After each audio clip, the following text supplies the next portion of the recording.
इस कार्यक्रम के प्रायोजक हैं महक सिल्वर, मेरा दिल पर। नमस्कार, आप देख रहे हैं के न्यूज इंडिया। मैं हूं आपके साथ गरिमा वाजपेयी। मुद्दे की बात में आज बात करेंगे बौखलाया पन्नू की।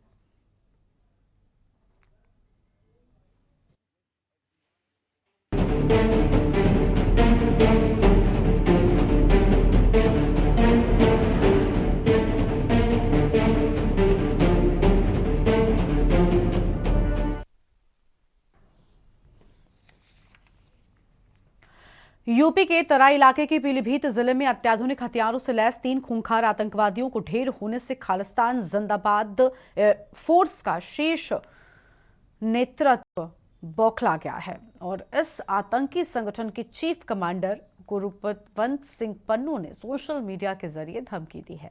देश के सुरक्षा एजेंसियां एक्सपोस्ट पर आतंकवादी संगठन द्वारा महाकुंभ 2025 पर हमला करने की धमकी को गंभीरता से लेंगी।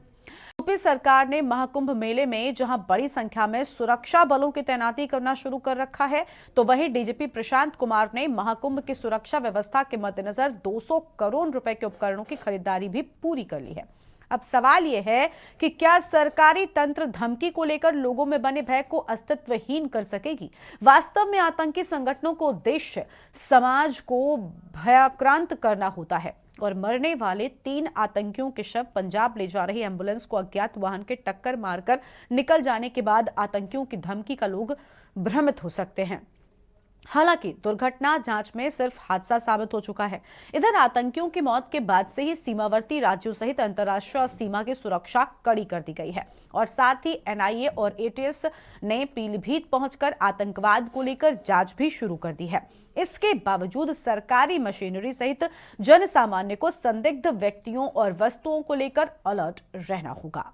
आज इसी पर हम करेंगे विस्तार से चर्चा। खास मेहमानों का पैनल हमारे साथ में जुड़ रहा है। सबसे पहले इनसे आपका परिचय कराते हैं। संतोष यादव जी हैं, वरिष्ठ पत्रकार हैं।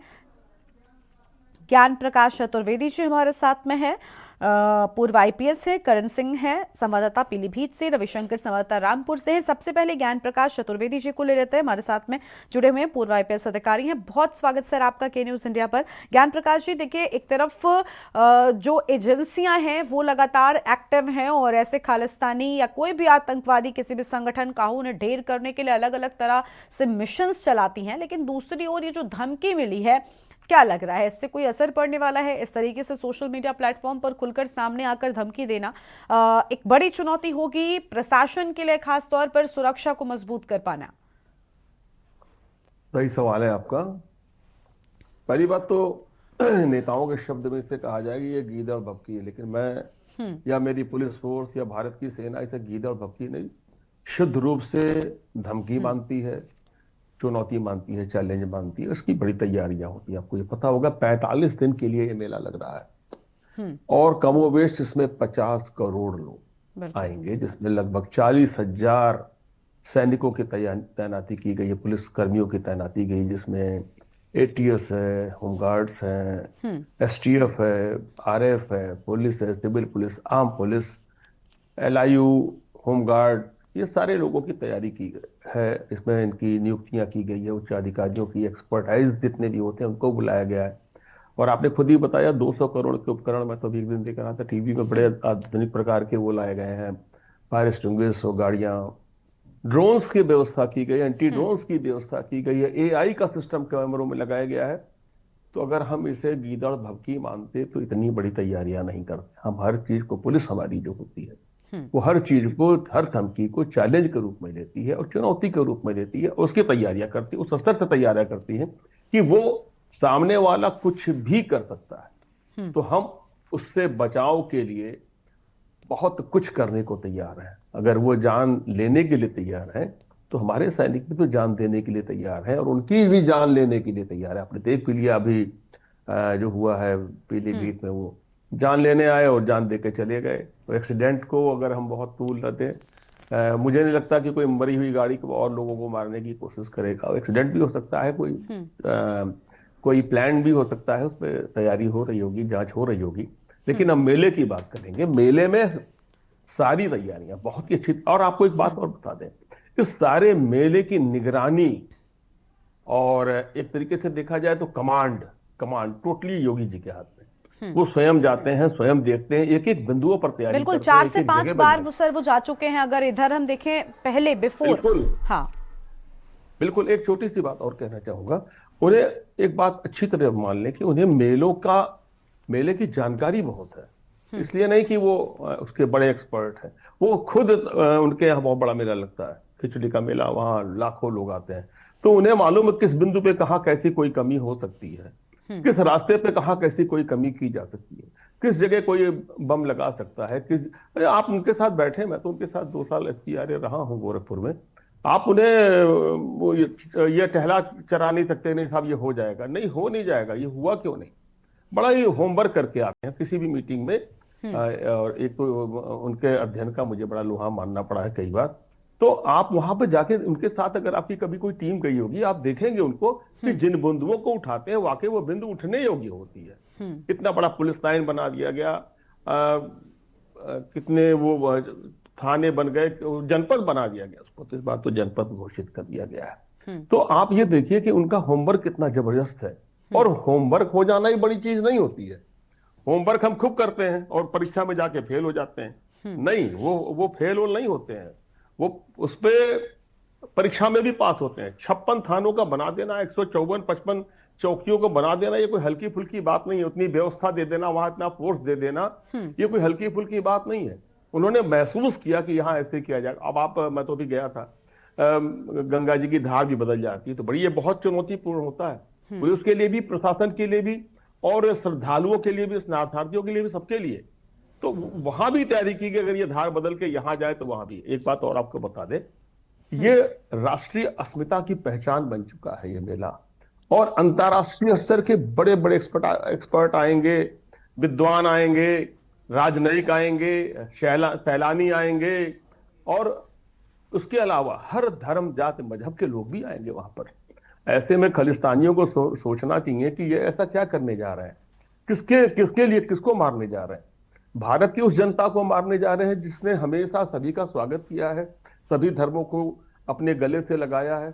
आप बैठ के वहां से बैठ के, मुझे लगता है कि वहां की सरकारों को भी इस पे पहल करनी चाहिए कि उन्होंने कैसे हिंदुस्तान के अस्मिता को, श्रद्धा को, विश्वास को वहां से बैठे बैठे चैलेंज दे दिया, और वहां की सरकार बैठे बैठे सोच रही है कि मुझे क्या करना चाहिए। ये राजनयन का मामला नहीं है, ये विशुद्ध रूप से अपराध का मामला है।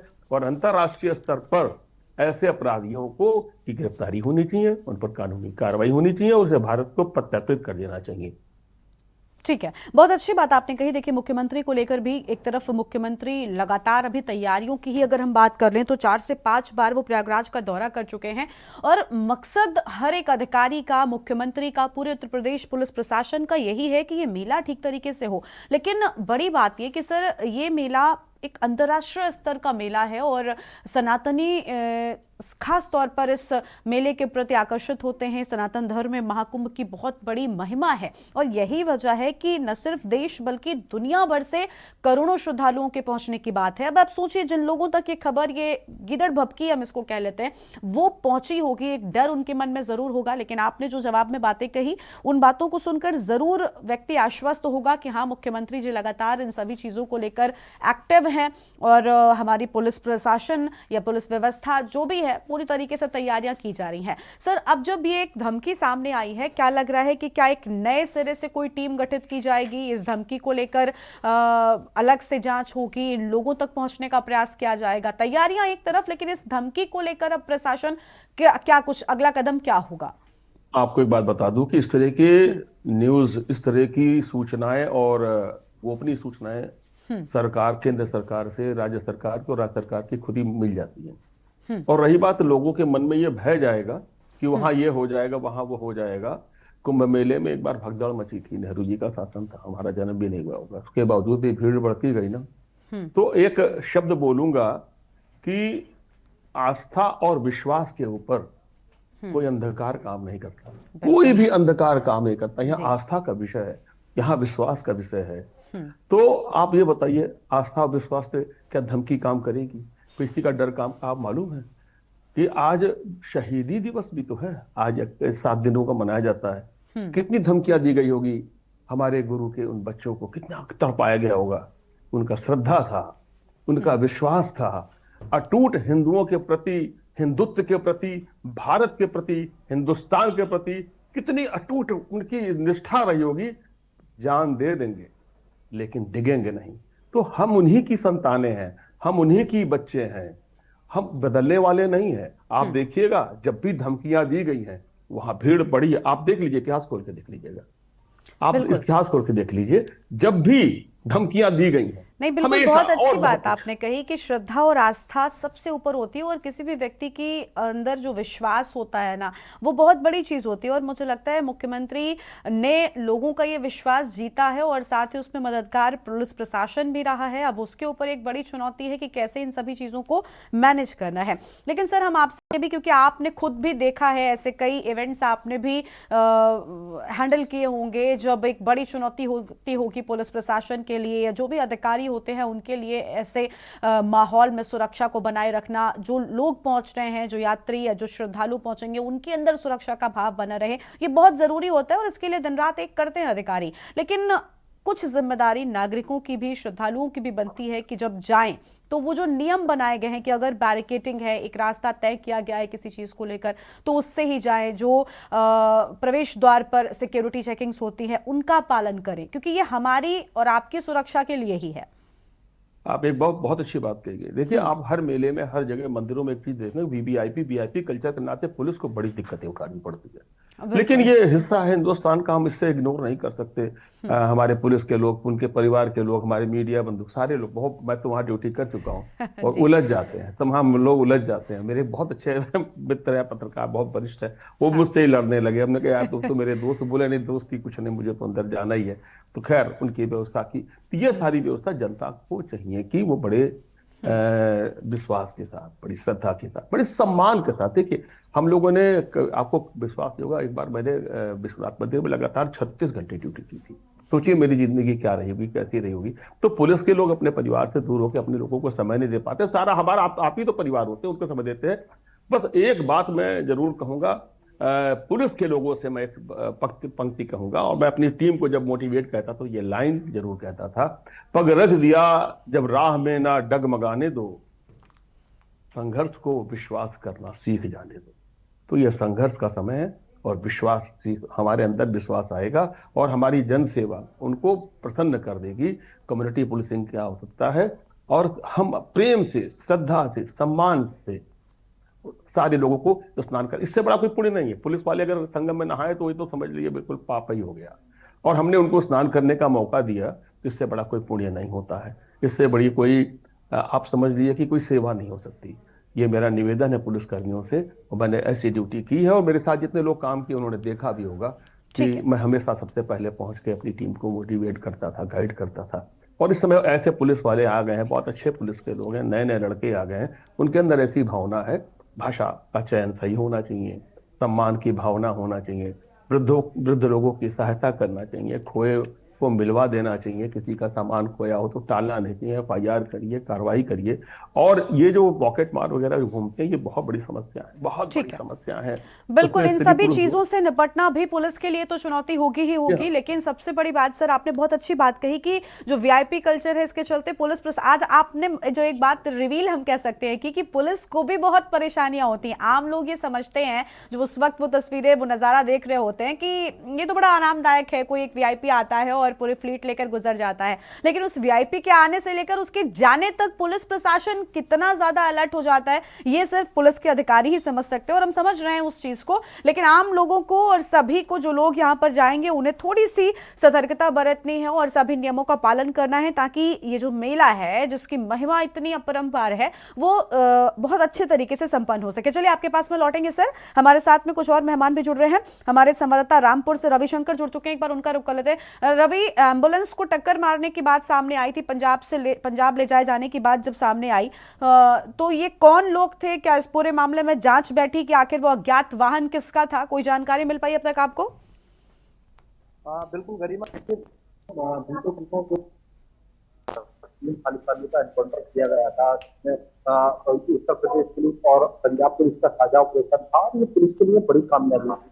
जहाँ डीजीपी से लेकर एडीजी ने इसको खुद ट्वीट किया था, और जो पुलिस प्रशासन के अधिकारी थे, जो साझा टीम थी, इनकी हौसला अफजाई भी की थी। और कहीं ना कहीं ये पुलिस के लिए बहुत जो है चर्चा का विषय बना था। और ऐसे में जो तीनों खालिस्तानी जिनके सब जो है वो पीलीभीत से पंजाब ले जाए जा रहे थे, पंजाब एम्बुलेंस जो है उनको ले जा रही थी। पीलीभीत से रामपुर का रूट इस दौरान पड़ता है, और बीच में देर रात को एक अज्ञात वाहन ने उस एम्बुलेंस को टक्कर मारी है। हालांकि पुलिस इस मामले में अभी तक उस वाहन को अज्ञात रखे हुए है। ठीक है, कौन सा वाहन था कि उस वाहन से टक्कर हुई है, ये मामला बिल्कुल भी प्रकाश में आया, क्योंकि देर रात का मामला था। और पुलिस जो है वो स्पॉट कर रही थी, और अचानक जो है एक अज्ञात वाहन द्वारा उस एम्बुलेंस को टक्कर मार दी, जिसमें 3 खालिस्तानियों के सब जो है मौजूद। बिल्कुल, कुछ चीजें हैं जो अभी भी अनसुलझी हैं, और उनकी जानकारी इकट्ठा करने के लिए पुलिस प्रशासन जो है वो लगातार जांच कर रहा है, और उम्मीद है कि जल्द से जल्द जो तस्वीरें हैं वो सामने आ जाएंगी। बहुत शुक्रिया आपका हमारे साथ जुड़ने के लिए और अहम जानकारी साझा करने के लिए। ज्ञान प्रकाश जी, आपका भी बहुत शुक्रिया हमारे साथ जुड़ने के लिए और इतनी अहम बातें के न्यूज इंडिया के दर्शकों के साथ में साझा करने के लिए। तो एक तरफ बौखलाया पन्नू धमकियां दे रहा है, लेकिन दूसरी ओर प्रशासन लगातार मुस्तैद है इस मेले को सफलतापूर्वक संपन्न कराने के लिए, और अलग अलग जगहों पर सुरक्षा के बेहद कड़े इंतजाम किए जा रहे हैं। इस बुलेटिन में इतना ही। आप देखते रहिए के न्यूज इंडिया। नमस्कार।